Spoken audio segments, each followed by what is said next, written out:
दरम्यान पांढरी पट्टी मारणाऱ्यांवर महापालिकेने गुन्हा दाखल करावा अशी मागणी मनसे नेते संदीप देशपांडे यांनी केली आहे। तर संपूर्ण मुंबईमध्ये पांढरी पट्टी दिसणार नाही असा इशारा देखील त्यांनी दिला। किशोरी पेडणेकरांनी देखील गुन्हा दाखल करण्याची मागणी केली आहे।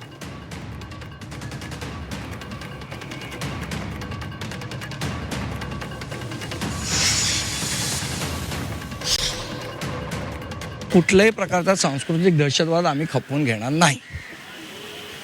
तुमचा धर्म तुमच्या घरी रस्त्यावर आणायचा नाही, ही आमची स्पष्ट आणि ठाम भूमिका आहे। तुमच्याशी संवाद साधला का त्यांनी यापूर्वी? कारण ते म्हणतात 5 वर्ष झालं आम्ही हे सगळं करतो। आमच्याशी कुठलाही संवाद साधला नाही, कुठलीही नाही कल्पना।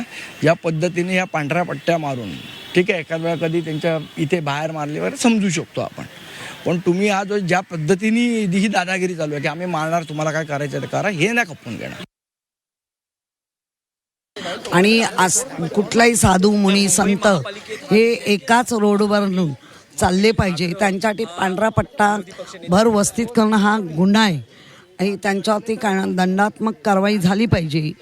आणि मुळात असं करणंच, आपण जर हिंदू धर्म जय श्रीराम करून घोषणा देतो तर आपण सर्व एक आहोत, हे याच धर्मामध्ये भेदाभेद करणं आणि मग वेगळ्या धर्माला वेगळं टार्गेट करणं, मग नक्की मराठी माणसाला टार्गेट केलं जात आहे।